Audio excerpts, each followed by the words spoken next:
చీము కూడా ప్రజల నోట్లో నుంచి వినపడదు, కనిపించదు. అందుకే పొత్తుల్లో భాగంగా ముందుగా ఒక ప్యాకేజీ ఇచ్చి ఒక దత్తపుత్రుని తెచ్చుకున్నాడు ఈ పెద్ద మనిషి చంద్రబాబు నాయుడు. దత్తపుత్రుని ఎందుకు తెచ్చుకున్నాడంటే ఈ ప్యాకేజీ స్టార్ అయితే సైకిల్ సీటు తనకు కావాలని అడగడు, తన వారికి సీట్లు ఇవ్వకపోయినా కూడా ఈ పెద్ద మనిషి ఈ దత్తపుత్రుడు అడగనే అడగడు. ఎందుకు ఇన్ని తక్కువ సీట్లు నాకు ఇస్తున్నావు అని చెప్పి అంతకన్నా క్వశ్చనే చెయ్యడు. కావాలంటే తాను తాగుతా ఉన్న టీ గ్లాస్ కూడా బాబుకే ఇచ్చేస్తాడు. చంద్రబాబు సిట్ అంటే కూర్చుంటాడు, చంద్రబాబు స్టాండ్ అంటే నిలబడతాడు.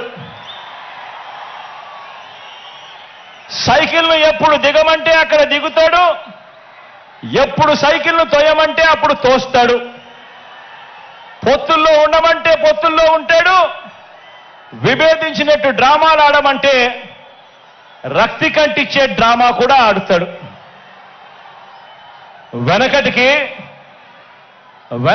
చంద్రబాబు నాయుడు లాంటి నాయకుడిని ఎవరో అడిగారట.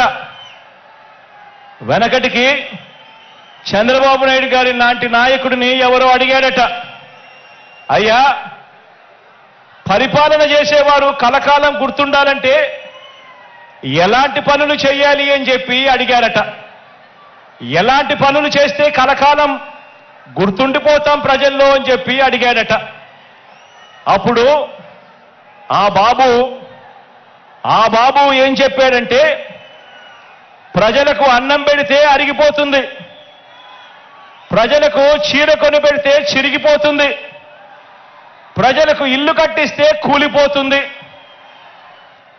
కర్రు కాల్చి వాత పెడితే మాత్రమే ప్రజలకు కలకాలం గుర్తుంటుందని ఆ బాబు చెప్పాడట. ఈ 14 ఏళ్ళు సీఎంగా ఉన్న బాబు కూడా అలాంటోడే. 14 ఏళ్ళు ముఖ్యమంత్రిగా ఉన్న ఈ చంద్రబాబు కూడా అలాంటోడే. అదే చేశాడు. అలాంటి బాబు ఎంతమందితో పొత్తులు పెట్టుకున్నా, ఇలాంటి ఈ చంద్రబాబు ఎంతమందితో కూడా పొత్తులు పెట్టుకున్నా కూడా ఈ చంద్రబాబు నాయుడు గారి పరిస్థితి సున్నా. ఈ సున్నా ఇంటూ ఎన్ని పొత్తుల్లో ఎన్ని పార్టీలున్నా కూడా దాని విలువ ఒక బోడి సున్నానే.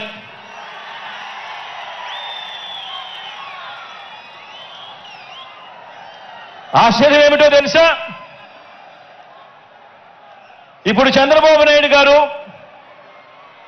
ముగ్గురితో కలిసి పొత్తు అని అంటా ఉన్నాడు, 3 పార్టీలతో పొత్తు అని అంటా ఉన్నాడు.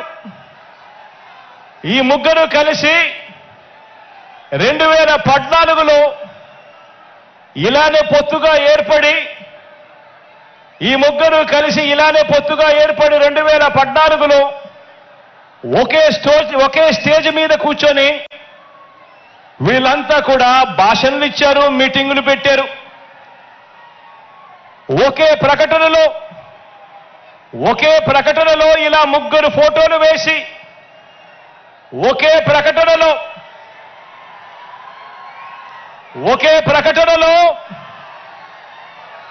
ఇలా ముగ్గురు ఫోటోలు వేసుకుని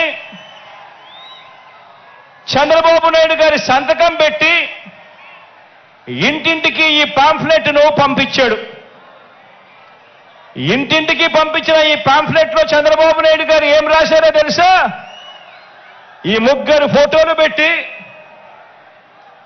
చంద్రబాబు నాయుడు గారి సంతకం పెట్టి 2014లో వీళ్ళే కూటమిగా ఏర్పడి ఇంటింటికి పంపించిన ఈ పాంఫ్లెట్లో వీళ్ళు రాసిన మాటలు, రైతులకు రుణమాఫీ పైన మొదటి సంతకం చేస్తాను, డ్వాక్రా సంఘాల రుణాలన్నీ పూర్తిగా రద్దు చేస్తాము, మహిళల రక్షణకు ఉమెన్ ప్రొటెక్షన్ ఫోర్స్ ఏర్పాటు చేస్తాము, ఆడబిడ్డ పుట్టిన వెంటనే మహాలక్ష్మి పథకం కింద 25,000 రూపాయలు బ్యాంకు అకౌంట్లో డిపాజిట్ చేస్తాము,